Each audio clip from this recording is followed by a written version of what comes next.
Hello friends, நம்ம LP வந்து எப்போவுமே பெயின் கில்லராக தான் இருந்திருக்காங்க. ஸ்ட்ரெஸ் பஸ்டராக நிறைய பேருக்கு இருந்திருக்காங்க. அதான் அவங்க வந்து நம்ம ஒரு கஷ்டமாக இருக்கும்போது அவங்க ஒரு வீடியோவோ இல்லை ஒரு ஃபோட்டோவோ போடும்போது அவ்வளோ ஒரு ஹாப்பியாக இருக்கும். இந்த வீடியோ வந்து போட்டிருக்காங்க எல்பி. என்னன்னா, ஒரு பொங்கல் ஃபங்க்ஷனுக்கு வந்து நம்ம கெஸ்ட்டாக வந்து கூப்பிட்ருப்பாங்க நம்ம காவேரியை, அதாவது நம்ம லக்ஷ்மி பிரியாவை. அதில் வந்து ஒரு சாரீ வியர் பண்ணியிருப்பாங்க. அதான் இதில் வந்து வியர் பண்ணியிருக்காங்க. ரொம்பவே நல்லா இருக்குது. மோஸ்ட்லி வந்து நான் சாரீ கட்ட மாட்டேன், ஆனால் வந்து எல்பி கட்டுற சாரீ கலெக்ஷன் எல்லாமே ரொம்பவே சூப்பராக இருக்கும்.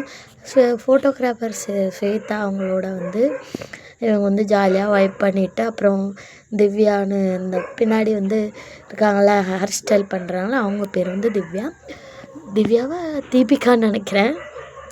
Sorry guys, Deepika. அவங்க வந்து கொல்கட்டை கொடுத்துருக்காங்க. சாப்பிட்டுட்டு ரஜினி சாரோட டைலாக்கை கூட அவங்க வந்து சொல்லியிருக்காங்க. நம்ம ஸ்வேதா வந்து கேட்குறாங்க, துபாயில் கூட உங்களுக்கு வீடு இருக்கா அப்படின்னு சொல்லிட்டு.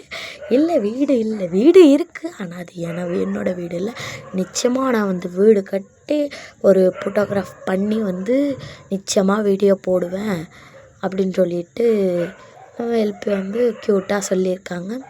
ரொம்பவே நல்லா இருக்குது. ஏன்னா வந்து எல்பியோட ஒவ்வொரு வீடியோவை பார்க்கும்போது அவ்வளோ ஒரு நான் கஷ்டத்தில் இருக்கும்போது கூட விகாவோட சீன்ஸ், எல்பியோட வீடியோ, சுவாமியோட வீடியோலாம் பார்த்து சிரிச்சிருக்கேன், சந்தோஷம் கூட பட்டிருக்கேன். என்னோடய வாழ்க்கையில் இன்றைக்கி நான் விகா எடிட்ஸ்னு தொடங்கினோனோ அன்னையிலேருந்து என் வாழ்க்கையில் ஒவ்வொரு கஷ்டம் வரும்போதும் சத்தியமாக நான் விகா எடிட் பண்ணும்போது மட்டும்தான் ஹாப்பியாக இருப்பேன். அவங்களோட வீடியோஸ் பார்க்கும்போது மட்டும்தான் ஹாப்பியாக இருப்பேன். எல்லாரோட வாழ்க்கையிலையும் வந்து ஏதாவது ஒன்று வந்து வாழ்க்கையை என்னோடய வாழ்க்கையில் மாற்றினது விகா தான். தேங்க்யூ விகா, உங்களால் நான் ஒவ்வொரு நாளும் சந்தோஷமாக இருக்கேன்.